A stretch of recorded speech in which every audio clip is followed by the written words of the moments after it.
ജിന്നുമ്മയെയും സംഘത്തെയും കുടുക്കിയ കെ.ജെ. ജോൺസന്റെ അന്വേഷണ മികവാണ് ഷാരോണിനും നീതി കിട്ടുവാനിടയാക്കിയത്. ഗ്രീഷ്മയ്ക്ക് വധശിക്ഷ വിധിച്ച നെയ്യാറ്റിൻകര കോടതി പോലീസിന്റെ അന്വേഷണ മികവിനെ പ്രത്യേകമായി അഭിനന്ദിക്കുകയും ചെയ്തു. ഏറ്റെടുക്കുന്ന പ്രമാദമായ കേസുകളെല്ലാം അതിസമർത്ഥമായി തെളിയിക്കുന്ന കെ.ജെ. ജോൺസൺ നിലവിൽ കാസർഗോഡ് DCRB ഡിവൈഎസ്പിയാണ്. ഏറ്റവും വിലക്കുറവിൽ ഏറ്റവും മികച്ച ഫർണിച്ചർ ഉൽപ്പന്നങ്ങൾ സ്വന്തമാക്കുവാൻ നാലപ്പാട് ഇന്റീരിയേഴ്സിൽ തന്നെ വരണം. Nalappad interiors, opposite KOL hospital, Nullippady, Kasaragod.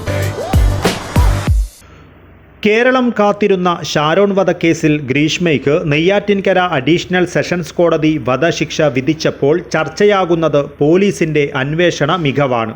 കാസർഗോട്ടെ പ്രമാദമായ Gafoor ഹാജിയുടെ ദുരൂഹ മരണം അന്വേഷിച്ച് ജിന്നുമ്മയെയും സംഘത്തെയും കുടുക്കിയ കാസർഗോഡ് DCRB DYSP കെ.ജെ. ജോൺസന്റെ അന്വേഷണ മികവാണ് ഷാരോണിനും നീതി കിട്ടുവാൻ ഇടയാക്കിയത്. നൂതന സാങ്കേതിക വിദ്യകളിലൂടെയാണ് അന്വേഷണ സംഘം ഈ കേസ് തെളിയിച്ചത്. വിധി പ്രസ്താവത്തിനിടെ പോലീസിന്റെ അന്വേഷണ മികവിനെ പ്രത്യേകമായി തന്നെ കോടതി അഭിനന്ദിക്കുകയും ചെയ്തു. കാസർഗോഡ് ജില്ലാ പോലീസ് മേധാവിയായി D. ശില്പ തിരിച്ചുവന്ന ശേഷം ഇക്കഴിഞ്ഞ നവംബറിൽ കെ.ജെ. ജോൺസൺ തിരുവനന്തപുരത്ത് നിന്നുമാണ് DCRB DYSPയായി കാസർഗോഡ് എത്തിയത്. തുടർന്നാണ് തെളിയാതെ കിടക്കുകയായിരുന്ന ഗഫൂർ ഹാജി വധക്കേസ് അദ്ദേഹത്തെ ഏൽപ്പിച്ചത്.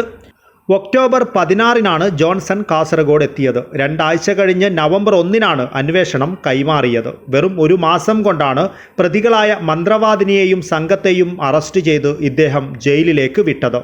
സ്വർണം ഇരട്ടിപ്പിക്കാമെന്ന് വാഗ്ദാനം നൽകി 596 പവൻ സ്വർണം തട്ടിയെടുക്കുകയും ഗഫൂർ ഹാജിയെ കൊലപ്പെടുത്തുകയും ചെയ്തുവെന്നാണ് ജോൺസന്റെ നേതൃത്വത്തിലുള്ള അന്വേഷണ സംഘം കണ്ടെത്തിയത്. തിരുവനന്തപുരം ഊരൂട്ടമ്പലത്ത് നിന്നും 11 വർഷം മുൻപ് കാണാതായ ദിവ്യയെയും മകൾ ഗൗരിയെയും കൊലപ്പെടുത്തിയ കേസ് ഉൾപ്പെടെയുള്ള മറ്റ് പല കേസുകളും ജോൺസൺ അതിസമർത്ഥമായി തെളിയിച്ചിട്ടുണ്ട്.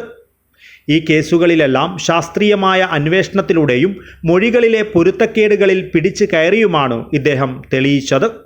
അന്ന് തിരുവനന്തപുരം റൂറൽ SP ആയിരുന്ന D. ശില്പയാണ് കെ.ജെ. ജോൺസണിലെ അന്വേഷണ മികവ് കണ്ടെത്തി എല്ലാ കേസുകളും ഇദ്ദേഹത്തെ ഏൽപ്പിച്ചത്.